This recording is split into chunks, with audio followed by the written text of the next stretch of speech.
सुप्रभात बच्चों, आज की कक्षा में आप सभी का स्वागत है। सर्वप्रथम हम हमारा आज का सुविचार देखते हैं। हमारा आज का सुविचार है, बस वही जीते हैं जो दूसरों के लिए जीते हैं।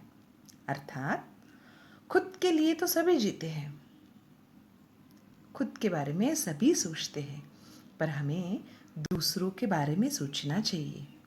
जिनको हमारी ज़रूरत है उनको मदद करनी चाहिए।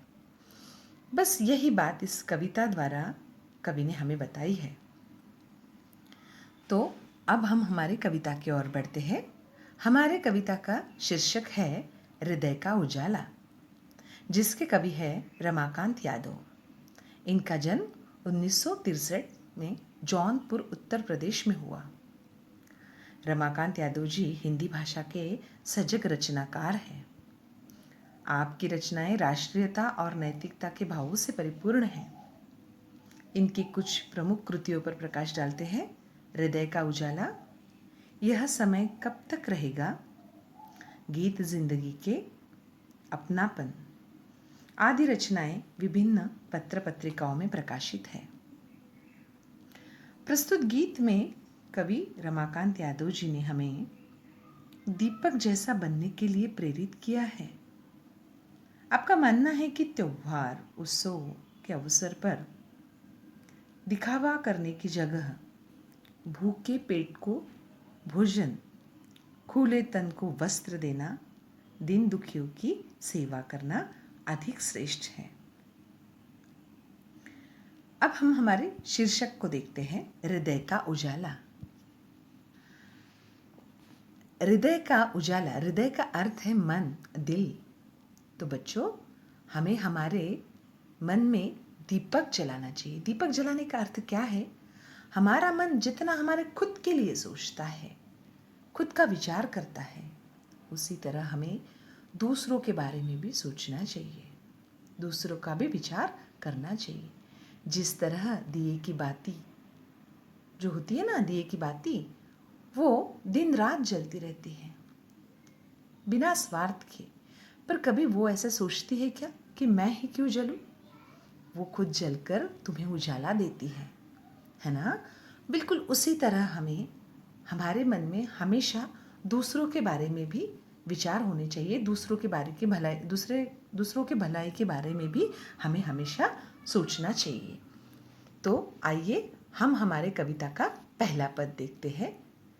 जलाते हो क्यों तुम दीप स्नेह भर भर, अपने दिलों के दीप तो जलाओ।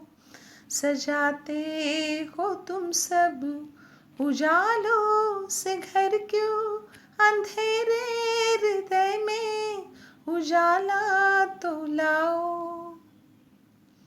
जलाते हो क्यों तुम दीप स्नेह भर भर, भर भर ये युग्म शब्द है।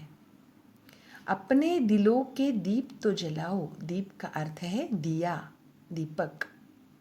सजाते हो तुम सब उजालों से घर, क्यों? उजाला का अर्थ है रोशनी।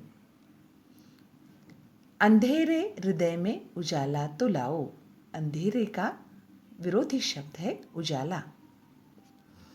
तो इस पद में कवि हमें ये कहना चाहते हैं कि हम हमारे घर में तेल भर भर के दिए जलाते हैं, है ना, और हमारे घर को प्रकाशमान करते हैं। पर यदि हमने उनको जलाने के बजाय हमें अपने अंदर का दिया जलाना चाहिए, हमारे मन के अंदर जो दिया है वो जलाना चाहिए। हमें दूसरों की मदद करने की इच्छा को जागृत करना चाहिए। हमारे मन में हमें दूसरों की मदद करने की इच्छा को जागृत करना चाहिए। वो कहते हैं कि तुम असंख्य दीप जलाकर घर को सजाते हो, लेकिन तुम्हारे मन के अंदर जो अंधकार है, जो अंधेरा है, प्रथम उसे मिटाओ और अपने मन के अंदर सद्भावना का दिया जलाओ। सद्भावना क्या है? सद्भावना का अर्थ है दूसरों के प्रति या अच्छी भावना, है ना। हमारे लिए तो हमारे मन में अच्छी भावना रहेंगी क्योंकि हम खुद के बारे में सोचते हैं। पर कवि कहते हैं कि खुद के मन का अंधेरा मिटा के अपने मन में सद्भावना का दीप जलाओ। दूसरा पद देखते हैं। कहीं तो दिवाली कहीं सूनापन है, कहीं झूम में खुशियाँ कहीं गम ही गम है। उन दिन दुखियों के दुख को मिटाओ, अपने दिलों के दीप तो जलाओ। यहाँ कहीं तो दिवाली कहीं सूनापन है, कहीं झूमे खुशियाँ कहीं गम ही गम है। गम का अर्थ है दुख। गम का अर्थ क्या है? दुख। उन दिन दुखियों के दुख को मिटाओ, अपने दिलों के दीप तो जलाओ। दिन का अर्थ है गरीब। दिन का अर्थ क्या है? गरीब। कवि इस पद में कहना चाहते हैं कि हमारे समाज में बड़ी असमानता है। हम बहुत बार ऐसा देखते हैं बच्चों कि किसी घर में इतना कुछ होता है, खाने पीने को, कपड़े लत्ते पहनने को, सब कुछ, लेकिन एक तरफ ऐसा दृश्य हमें दिखाई देता है कि एक बार खाने के लिए भी लोग तरसते हैं, वो भी उनके नसीब नहीं होता। और ये है हमारे समाज की असमानता। बिल्कुल विरोधी चित्र है दोनों भी, है ना। और ये जो हंसी खुशी है, ये हम खुश होते हैं, पर कहीं ऐसा होता है कि बिल्कुल सूनापन होता है। हम हंसी खुशी से त्यौहार मनाते हैं तो कहीं उदासी छाई रहती है। ये जो 30 त्योहारों का दिखावा हम करते हैं ना, इनके बजाय अगर हम दीन दुखी जो असहाय लोग हैं, जिनके पास कुछ भी सुविधाएं नहीं हैं, उनको उनके दुखों को अगर हम जाकर पूछते हैं तो वो हमारे मन के अंदर की सद्भावना हो जाएंगी। वो हमारे तरफ से उनके लिए हम उनको मदद करेंगे और उनके दुखों को हम दूर करेंगे। और ऐसा हमें करना चाहिए। कवि कहते हैं कि ऐसा हमें करना चाहिए। समाज में जो दीन दुखी लोग हैं, उन्हें हमेशा हमें मदद करनी चाहिए।